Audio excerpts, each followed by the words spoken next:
Well, thank you very much indeed for inviting us. It's actually incredibly scary following those very talented and energetic speakers.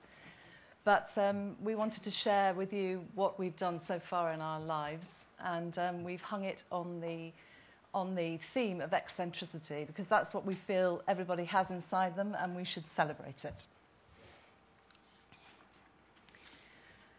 The next page, our daughter, by the way, did the illustrations for us. She's used a fish theme because our lives have been surrounded by the sea. We've always made a living out of the sea, as you'll find out. But dare to be eccentric, but I have a problem with people who push it a little bit too far and might show off or be plain weird. Right, now, eccentricity is a word that is often used, and it's used in a way that is unnerving. But what we want to do is to put to you that eccentricity is absolutely essential as a tool to get you from talking about something to doing it. Now, centrics often reinforce each other, or they'll always or often just go round and round. You hear the same argument. We heard riffs earlier, but we're passionate that ordinary people, and we were 2 students in North Wales, ordinary people, all of us, can achieve extraordinary things if you believe in it. Now, come back to that word eccentric. Most people think of the first things, the aberrant, the bizarre, the dotty, the nuts, the outlandish. You get that picture. But actually, if you think about it, they all mean different. And there's another word of eccentric, another meaning of eccentric if you look in the thesaurus, which is not from the centre. And we want to put to you that you can achieve things if you don't just stay in the middle, repeating whatever pattern it is. You move to the edge. And in engineering terms, you have an eccentric cam. Something can work perfectly well. It can be essential, but it's off-centre. I quite enjoy being on the edge. We're on the edge of Wales. We're on the edge of contemporary conferences. Being on the edge is exciting. So one of us enjoys it and the other one moderates it. I'll ask you at the end, which is which. Yeah. Well, they asked us to tell our story. So in schools and stuff, I was asked to leave from school. But at some point, I had to make a choice. Do a career job or do something else.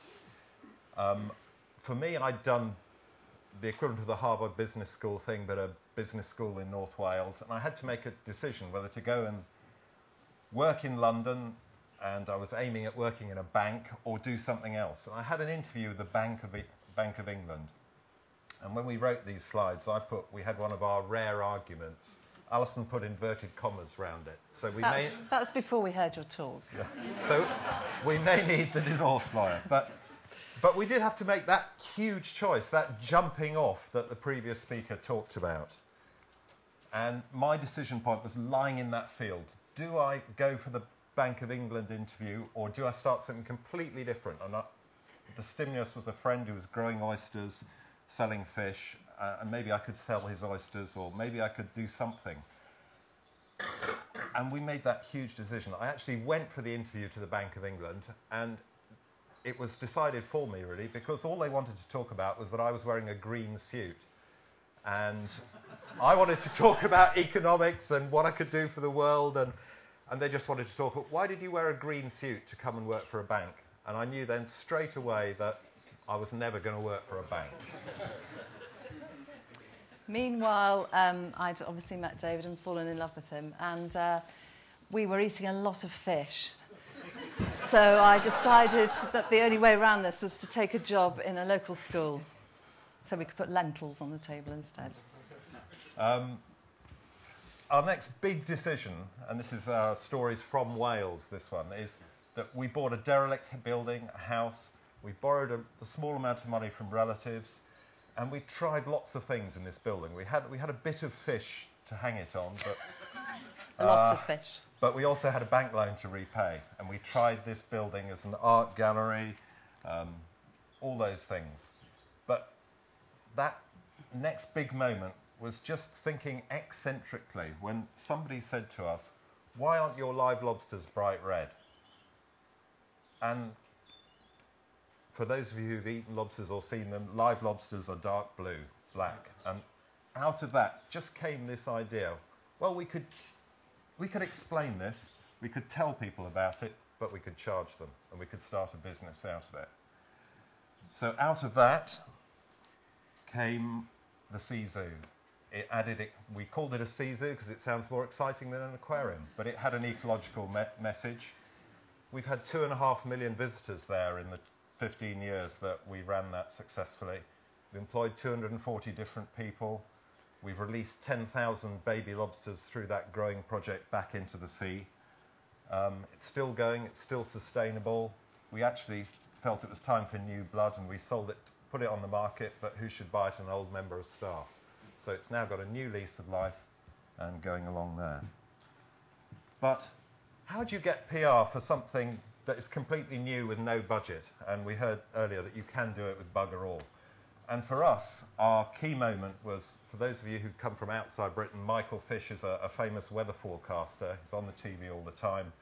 And we had a simple idea that we could ask for people whose real names were fishy to come and visit us, and they would meet Michael Fish, and we'd have a competition, and we would serve them the fish of their name, and we'd have a vote for it. You can imagine how pissed off Mr. Winkle was. Yeah. But it was a simple idea, and here just this do theme of ideas plus energy equals change. We had that idea, we put a lot of energy into it, we paid for his B&B, and we gave him £100. But the result, we were in every British newspaper, a lot of foreign ones. There's a typical one. They all loved it.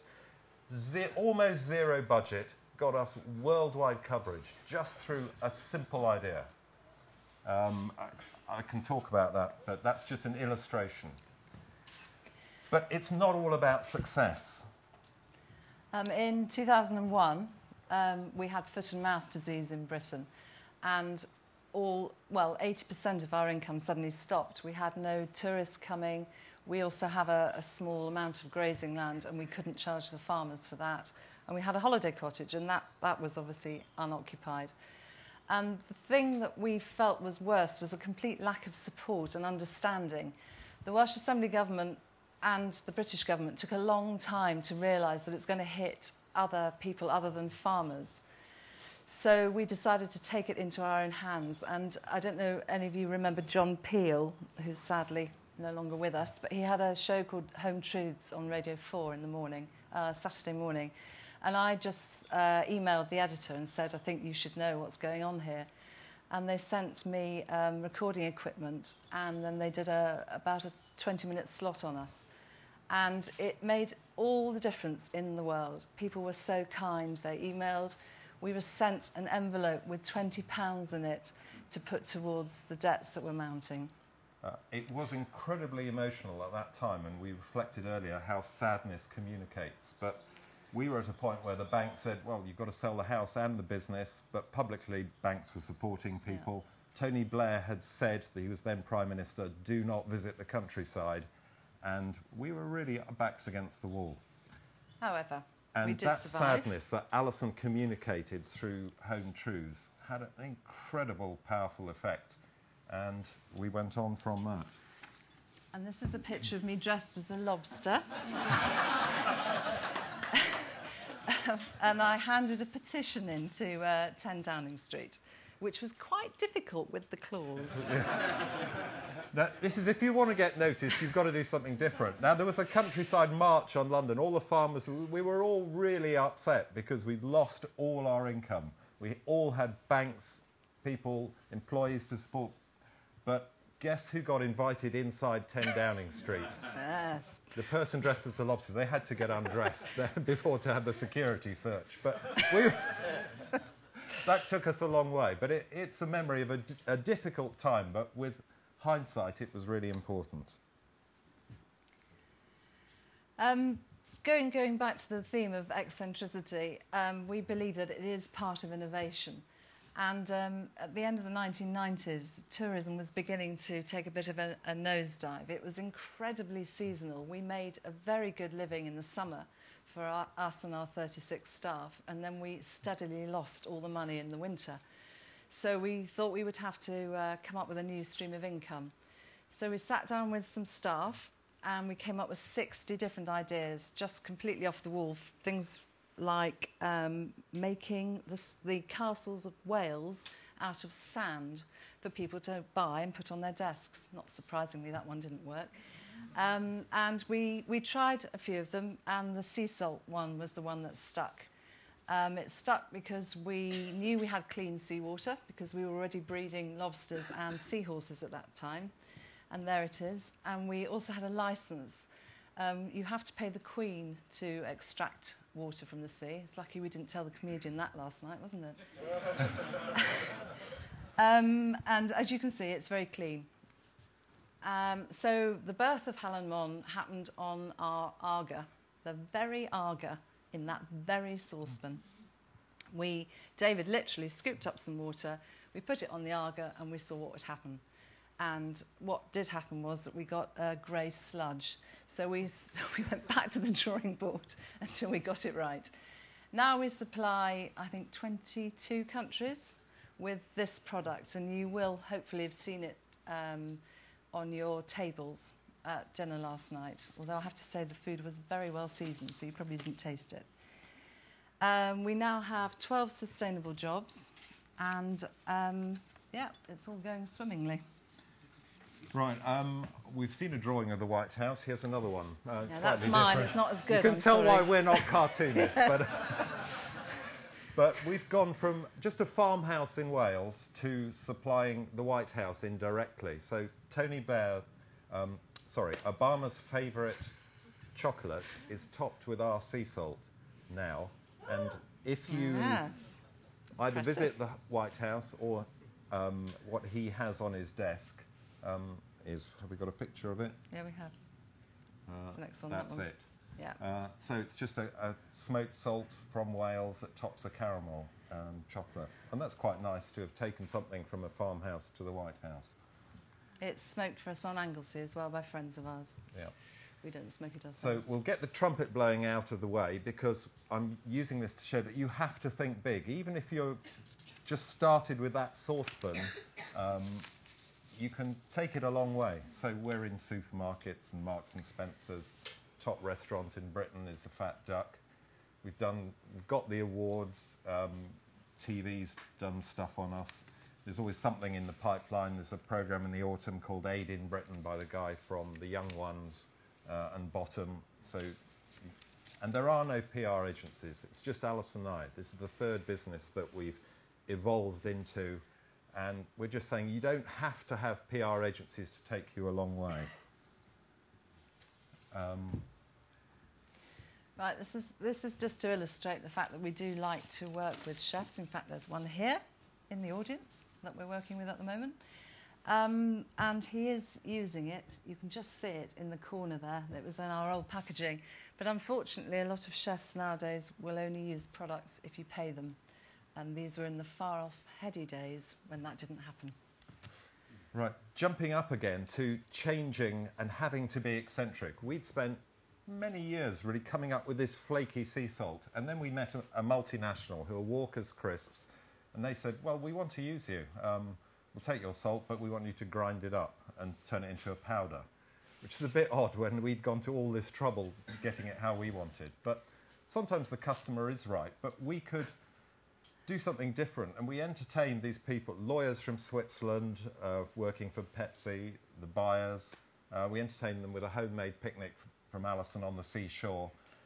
And on our terms, we said, look, if you put our name on the pack, if you write our story on the back, we will work with you. And we had lawyers saying, look, we're Pepsi. You can't tell us what to do. And I said, yes, we can. We're a small business. We own it. We can walk away from this deal. You've come to us. And the result is that we've had some very, very good orders from them and worked quite well with them. And they decided to work with us because we were quirky. They actually used that word. And that's how we first came up with the idea for this talk, is we did some market research when we were looking at our branding and our company, and we got somebody outside to say, well, why do you use this little family company in North Wales? And somebody said they're quirky and eccentric, but they're quite nice. Which was nice to hear, but Alison. So this is our team, and everybody does look reasonably happy to be there. We've chosen 2 white Jack Russells so that when they pack the salt, you can't actually see the hairs in the carton. I hope she's joking. Ways of getting across to people. We decided to look at our image, and we used even food art. So this is some of the spice salt and vanilla salt making a wave. We actually found a poet who wrote about salt, but we actually went with 10 of the icons from round our island. I won't go through them, but if you go on the internet, you can see what they are. And it's just grinding or grounding people's ideas that it is a local product from Wales. And when we launched it, another link to Manchester Business School was they said, well, you can't add value doing that sort of thing. And so business schools aren't always right. A bit like you were saying, we were perceived as a commodity. Salt is a commodity. You sprinkle it on the road to get rid of ice. But we believe that by making it different, by making it taste different, and by stressing its Welsh roots, that it would work. So you can see that we are very small, but we are very perfectly formed. So we're operating out of basically food grade sheds at the moment, and this is our shop. So you can come and loll on the sofa and taste your salt in comfort. And we also have things like quizzes for children to do, so that the adults can taste if the children don't want to, and the children can just do some drawings and things. So just staying with this idea of eccentricity and innovation, that you've got to do things your own way. No one can tell you how it should be done. If you feel passionately about it, you can do it. You can stretch the brand. You can stretch people's idea completely. So at the moment we're exploring liquid Halen Môn. I.e. brine. But it's also about reusing what you've got already, and we've done this because each business has metamorphosed into the next business, and this could, some people might say this looks like a junkyard and our woodshed, but I'd say it's the Phoenix Centre where things get reused and reused and they come round again. Let's move on to what our ultimate aims are, and not to just work in a shed, and we've designed and worked to come up with an sustainable building, and this is one of our big dreams to actually achieve this. We haven't found the right partners to do it with, so we haven't done it yet, but it doesn't matter because we know where we're going. A small do that we do is that we consider ourselves to be professional. We are a very small company, but we do have full traceability, and part of the system for that is that the initials of each salt maker is on the bottom of their tube, and it's really nice for them because they can see their name going out into the country, and they will quite often pick a tube up in a shop and have a look at it, and it's nice for the person who eats it because they can actually see a picture of the person who's made it for you. We meet once a week with all the staff, which is us really telling them what's happening, but then we also meet to problem share and discuss highs and lows. We've also got accreditations, which you need nowadays as well. Right, we're into our last couple of minutes. Small do is you've got to have fun. You're taking these crazy risks, you're being eccentric, you've actually got to have fun. For us, that means completely being curious all the time. So this year's project is we've just acquired a derelict gypsy caravan. We love living by the sea. We have dogs under our desks. When we go on holiday, we bring our 2 pet tortoises into the office. We're passionate about having things called hobbies, which are very old-fashioned, but another small do is you have to be polite and courteous. Certainly in Wales, if I was talking to people about the narrow roads, and I feel that you just have to acknowledge and say thank you when somebody pulls over for you. And it irritates me when they don't. But it's a small thing. And if you follow this, it really does matter. If you do as you would be done by. You will get shat on sometimes. That's just life. But you've still got to do it. Alison bakes birthday cakes for our staff. It's just a small thing, but it makes a big difference. I've got a small do. One of the things I got was a Winston Churchill Travel Award, which lets you go around the world studying almost anything except arms manufacture. So anyone with a British passport can apply for this. You've got a 1 in 10 chance of applying. Closing date's about a month away. If you feel passionate about something and you need money to help you do it, it's one side of A4 in application form, 1 half-hour interview. So there's what would you do? And then there's a picture of the dogs after a hard day's work packing salt. So we're contented with what we're doing. So the big do is that we need eccentrics. We want you to recognise your inner eccentric. And I'm going to finish by actually showing you a do model, possibly a first. I was thinking about this on Sunday, how to get over the idea of eccentricity and also sustainability. So I actually went up in the attic and I got out a Meccano set and I got out what looks like a very like a do lecture key, but it was the stimulus for making me just think, okay, what can I do? So to demonstrate the centricness of it, centrics just go along. So there's just a wheel that will go round and round. So it will drive it along, albeit slowly. But that's just the centrics going round and round. But actually what you need as well are the eccentrics. And here I just built an eccentric cam. And if you need that prod to go and do your do, just think that will actually... So,